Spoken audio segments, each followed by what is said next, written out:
नमस्कार दोस्तों मैं अंशुल गुप्ता आपका जीके जीएस का साथी। दोस्तों आज अगर हम बात करते हैं नई वीडियो को लेकर आते हैं, उससे पहले बात करने से पहले आपसे कहता हूँ मेरी वीडियो को ज्यादा से ज्यादा लाइक करो, शेयर करो, सब्सक्राइब करो। जितना से ज्यादा आप मेरी वीडियो को लाइक शेयर सब्सक्राइब करोगे उतनी ज्यादा वीडियो मैं आप तक प्रेषित करता रहूंगा।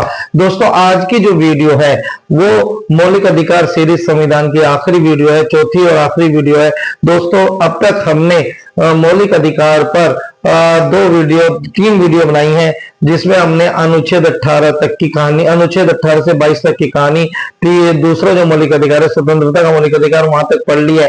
और आज हम बात करने जा रहे हैं तीसरा मौलिक अधिकार जो है शोषण के विरुद्ध अधिकार, जो कि अनुच्छेद 23 और 24 में है। बच्चों अनुच्छेद 23 क्या कहता है, चलिए उस पर चर्चा करते हैं। उससे पहले कहता हूं मेरी वीडियो को लाइक करो, शेयर करो, सब्सक्राइब करो। तो दोस्तों अनुच्छेद 23, अगर अनुच्छेद 23 की बात करें तो अनुच्छेद 23 कहता है किसी भी व्यक्ति से बलात् यानी जबरदस्ती श्रम कराना, कोई भी कार्य कराना एक दंडनीय अपराध है। यानी आप किसी भी व्यक्ति से उसकी इच्छा के विरुद्ध कोई भी कार्य नहीं करवा सकते हैं। और अगर हम इसी में आपसे अगला पॉइंट ले, अनुच्छेद 23 के अंदर ही अगली बात है कि मनुष्य को खरीदना बेचना यानी मनुष्य की तस्करी करना, ये भी क्या है, एक दंडनीय अपराध है। यानी कि किसी भी व्यक्ति से उसकी इच्छा के विरुद्ध कोई भी कार्य कराना और मनुष्य को खरीदना बेचना एक दंडनीय अपराध है। कौन सा अनुच्छेद कहता है? अनुच्छेद 23 कहता है। फिर हम बात करते हैं अनुच्छेद 24 की। अनुच्छेद 24 जिसमें साफ रूप से लिखा है कि भाई चाइल्ड लेबर इज प्रोहिबिटेड, यानी बाल श्रम निषेध है। अर्थात किसी 14 साल तक की आयु के किसी भी बच्चे को किसी भी जोखिम भरे कार्य में लगाना एक दंडनीय अपराध है। और ये हमारा कौन सा अनुच्छेद कहता है? अनुच्छेद 24 कहता है।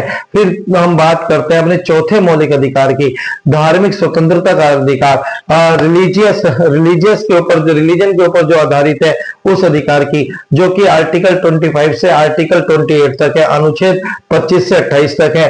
अगर हम बात करें अनुच्छेद 25 हमारे संविधान का क्या कहता है कि भारत का अपना कोई भी धर्म नहीं है, कोई भी राष्ट्र धर्म राज धर्म नहीं है। यहाँ पर सभी धर्मों का समान आदर है, सभी धर्मों के लोग एक समान भाव से यहाँ रह सकते हैं। अनुच्छेद 26 क्या कहता है? अनुच्छेद 26 कहता है कि भाई कोई भी भारतीय नागरिक अपने कोई भी धार्मिक कार्यों का आयोजन करा सकता है। और अनुच्छेद 27 क्या कहता है कि भाई धार्मिक कार्यों के आयोजन पर आया जो खर्चा है वो टैक्स में रिबेल दिलाएगा, टैक्स में छूट दिलाएगा। अनुच्छेद 28 क्या कहता है कि भाई कोई भी भारतीय नागरिक अगर किसी धर्म विशेष की पूजा में भाग नहीं लेना चाहता है किसी भी सार्वजनिक स्थान पर, तो वो उसको करने से मना कर सकता है। तो ये थी धार्मिक स्वतंत्रता का अधिकार, जो कि अनुच्छेद 25 से 28 तक था। अगला जो है सांस्कृतिक स्वतंत्रता का अधिकार, यानी अल्पसंख्यकों के लिए अधिकार। तो उसमें जो बात करते हैं अनुच्छेद 29 और 30 की बात करते हैं। अनुच्छेद 29 क्या कहता है कि भाई किसी भी व्यक्ति को या अल्पसंख्यक व्यक्ति को केवल इस आधार पर कि वह अल्पसंख्यक है किसी भी स्थान पर रहने या किसी भी नौकरी को करने से नहीं रोका जा सकता है, किसी भी जगह कार्य करने से नहीं रोका जा सकता है। यह अनुच्छेद 29 में साफ साफ कहा गया है। जबकि अनुच्छेद 30 में साफ साफ क्या कहा गया है कि भाई कोई भी अल्पसंख्यक व्यक्ति अपनी किसी भी धार्मिक शिक्षण संस्थान को खोलने के लिए पूरी तरह से स्वतंत्र है। अनुच्छेद 29 कि भाई किसी भी व्यक्ति को केवल उसके अल्पसंख्यक होने के आधार पर आप कहीं पर भी रह निवास करने, कहीं पर भी नौकरी करने, घूमने फिरने से नहीं रोक सकते हैं। और अनुच्छेद 30 साफ साफ एक बात कहता है कि भाई कोई भी अल्पसंख्यक व्यक्ति भारत में अपनी कोई भी धार्मिक शिक्षण संस्थान को खोलने के लिए पूरी तरह से स्वतंत्र है। अनुच्छेद 31 खाली है, हमने आपको पढ़ाया था कि भाई यहां से राइट टू प्रॉपर्टी यानी संपत्ति के अधिकार को हटाया गया था और अब वर्तमान में 300 क्या में रखा गया था, जो कानूनी अधिकार है। पांचवा और अंतिम मौलिक अधिकार है संवैधानिक उपचारों का अधिकार, अनुच्छेद 32 में। देखिए इस मौलिक अधिकार को भारत के संविधान के पिता डॉक्टर BR अम्बेडकर जी ने क्या कहा था, क्या कहा था, संविधान की हृदय और आत्मा कहा था। और इसे क्यों कहा था? क्योंकि इस अधिकार के तहत कोई भी भारतीय नागरिक अपने मौलिक अधिकारों को लागू करवाने के लिए न्यायालय में जा सकता है और न्यायालय उस व्यक्ति की अपील के आधार पर रिट्स जारी करता है, जो कि 5 प्रकार की होती हैं। भारत में रिट्स जारी करने का अधिकार सिर्फ सुप्रीम कोर्ट और हाई कोर्ट को ही है। और बच्चों अगर बात करें 5 प्रकार की रिटें कौन सी है, सबसे पहली हैबियस कॉर्पस यानी बंदी प्रत्यक्षीकरण। और बच्चों अगर इस बंदी प्रत्यक्षीकरण की आपसे बात करें तो बंदी प्रत्यक्षीकरण क्या है? बंदी प्रत्यक्षीकरण जो है वो जो रिट है वो उस व्यक्ति की अपील के आधार पर होती है जिसे पुलिस ने गिरफ्तार तो कर लिया लेकिन गिरफ्तारी के 24 घंटे के भीतर न्यायालय में प्रस्तुत नहीं किया है, तब उस व्यक्ति की अपील के आधार पर न्यायालय संबंधित पुलिस अधिकारी को आदेश देता है कि भाई गिरफ्तार व्यक्ति को अमुक न्यायालय में उसके समक्ष प्रस्तुत किया जाए। दूसरी रिट आती है परमादेश। यह रिट जब न्यायालय है उस अधिकारी को प्रेषित करता है जो अधिकारी अपने कार्य को सही प्रकार से निर्वहन नहीं कर रहा है, तो न्यायालय उस अधिकारी को कहता है यह मेरा परम आदेश है, आप अपने कर्तव्य का सही प्रकार से निर्वहन करें।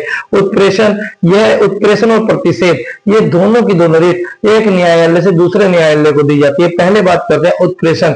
उत्प्रेषण में क्या है, जब किसी न्यायालय में कोई मुकदमा लंबे समय से लंबित है और उस मुकदमे में कोई सुनवाई नहीं हो रही है, तब न्यायालय कहता है इतने वर्षों से जब इसमें सुनवाई नहीं हुई है तो आप इस मुकदमे को सुनने से मना कर दीजिए और इस मुकदमे को दूसरे न्यायालय में ऊपर और कहीं भेज दीजिए। इसी तरह प्रतिषेध, जब कोई न्यायालय अपने अधिकार क्षेत्र से बाहर जाकर, मान लीजिए किसी न्यायालय को किसी मुकदमे को सुनने का अधिकार ही नहीं है और वो उस मुकदमे की सुनवाई कर रहा है, तब ऊपर वाला न्यायालय उस न्यायालय को कहता है कि भाई ये आपके अधिकार क्षेत्र में नहीं आता है, आप जिस मुकदमे की सुनवाई अपने यहाँ कर रहे हो इसे संबंधित न्यायालय में प्रेषित करिए।